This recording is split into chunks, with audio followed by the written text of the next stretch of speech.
एक ऐसी आवाज जिसमें शरारत भी थी और गहराई भी। मेरे सपनों की रानी कब आएगी तू, आई रुत मस्तानी कब आएगी तू। एक ऐसा फनकार जो ना होता तो शायद बॉलीवुड के काका यानी राजेश खन्ना का सुपरस्टारडम अधूरा रह जाता। रूप तेरा मस्ताना, प्यार मेरा दीवाना, भूल कोई हमसे ना हो जाए। आज हम बात कर रहे हैं हर फन मौला किशोर कुमार की। दोस्तों, वैसे तो किशोर दा ने हजारों गाने गाए, लेकिन आज हम बात करेंगे 1971 के फिल्म अंदाज के उस गाने की जिसे रफी साहब और आशा भोसले समेत दुनिया के दर्जनों बड़े सिंगर्स ने गाया। पर जो जादू किशोर दा ने बिखेरा वो आज भी अनूठा है। आखिर क्या था?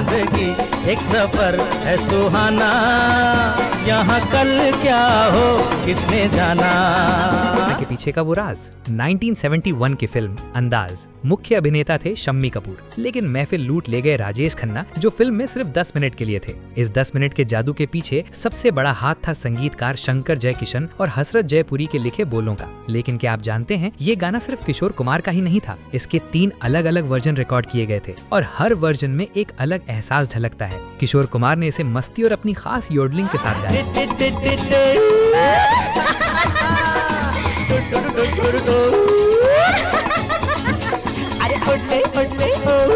उसी गाने को आशा भोसले ने इसमें चुलबुलापन और हल्की सी नटखट अदाएं जोड़ दी। जिंदगी एक सफर है सुहाना, यहाँ कल क्या हो किसने जाना। वही मोहम्मद रफी ने उसी गाने को भावुक और गहराई भरे अंदाज में पेश किया। जिंदगी एक सफर है सुहाना, यहाँ कल क्या हो किसने जाना। हैरानी की बात यह है कि आज भी 90% लोगों को सिर्फ किशोर दा वाला वर्जन ही याद है। जिंदगी एक सफर है सुहाना, यहाँ कल क्या हो किसने जाना।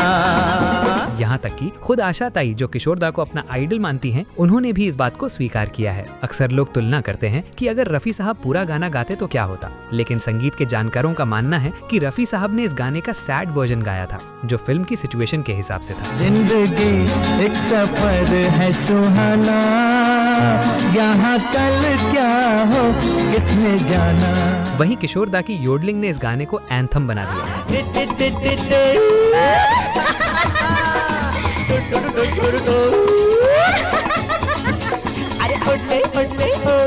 ये पहली बार नहीं था। 1969 में तुम बिन जाऊं कहां में भी यही हुआ था। रफी साहब की शास्त्रीय पकड़ मजबूत थी। तुम बिन जाऊं कहां के दुनिया में आके, कुछ न फिर चाह सनम। लेकिन किशोर दा की आवाज में वो कॉमन मैन वाली फीलिंग थी जो सीधे दिल पर लगती थी। तुम बिन जाऊं कहां के दुनिया में आके, कुछ न फिर चाह कभी। किशोर दा की इसी शैली ने आने वाली पीढ़ियों को रास्ता दिखाया, चाहे वो कुमार सानू हो, अभिजीत भट्टाचार्य, सोनू निगम या फिर आज के अरिजीत सिंह। हर कोई किशोर दा की स्कूलिंग से निकला है। अब यहाँ एक बड़ा सवाल उठता है कि जिस गाने को मोहम्मद रफी जैसे महान गायक ने अपनी आवाज दी हो, वो किशोर दा के वर्जन के सामने ओझल कैसे हो गया।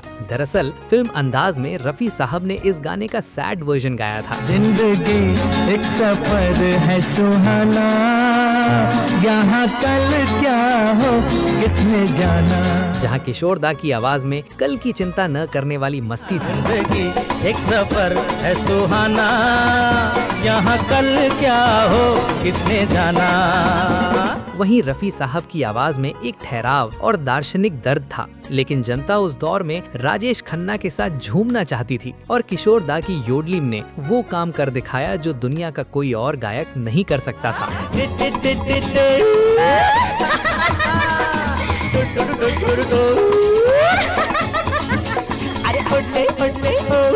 यही वो दौर था जब संगीत की दुनिया में एक बड़ा बदलाव आ रहा था। शास्त्रीय गायकी की जगह अब फील और एक्सप्रेशन ले रहे थे और इसमें किशोर दा का कोई मुकाबला नहीं था। कई लोग तर्क देते हैं कि अगर रफी साहब को बराबर का मौका मिलता तो नतीजा कुछ और होता, लेकिन इतिहास गवाह है। साल 1969 की फिल्म प्यार का मौसम, इस फिल्म का गाना तुम बिन जाऊं कहां किशोर दा और रफी साहब दोनों ने अपनी पूरी ताकत से गाया था। रफी साहब ने इसे शशि कपूर के लिए गाया, जो फिल्म के हीरो थे।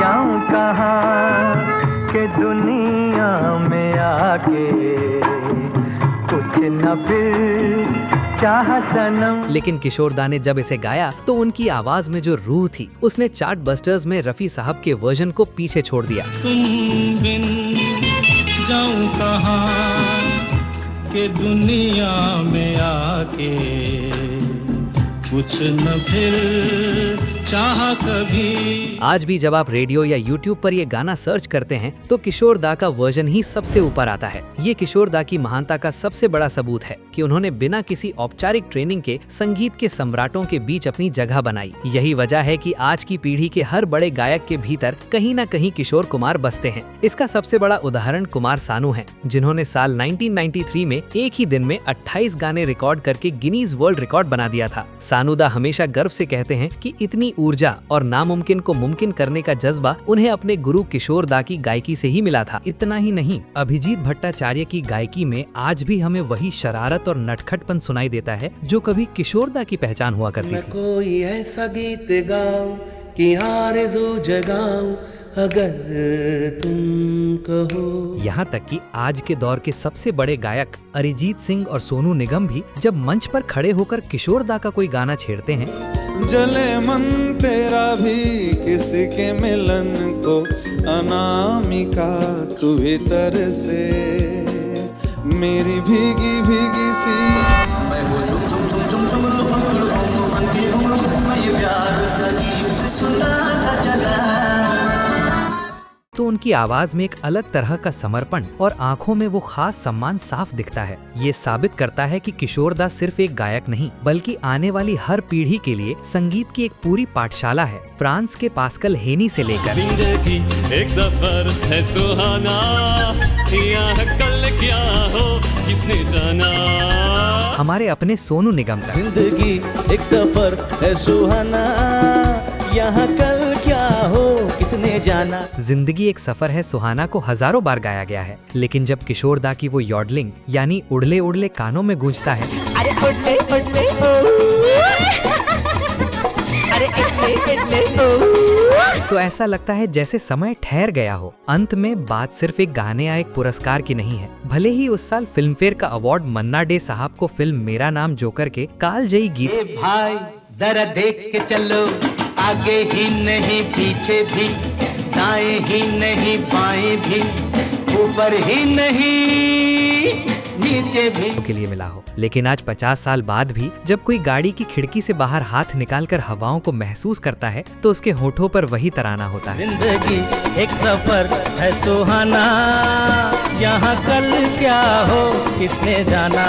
किशोर दा आज हमारे बीच नहीं है, लेकिन उनकी रूह इन 7 सुरों में कैद है। वो कल भी हमारे साथ थे, वो कल भी हमारे साथ रहेंगे। तो दोस्तों, किशोर दा की आवाज का वो कौन सा जादू है जो आपको सबसे ज्यादा पसंद है? और क्या आप चाहते हैं कि मैं उस तुम बिन जाऊं कहां वाले किस्से पर सबूतों के साथ एक पूरी वीडियो बनाऊं? अपनी राय कमेंट बॉक्स में जरूर दें। अगर आपको किशोर दा के प्रति हमारा ये छोटा सा ट्रिब्यूट पसंद आया हो तो वीडियो को लाइक करें, शेयर करें और चैनल को सब्सक्राइब करना न भूलें। चलते चलते बस यही कहूंगा, कल क्या हो किसने जाना। शुक्रिया।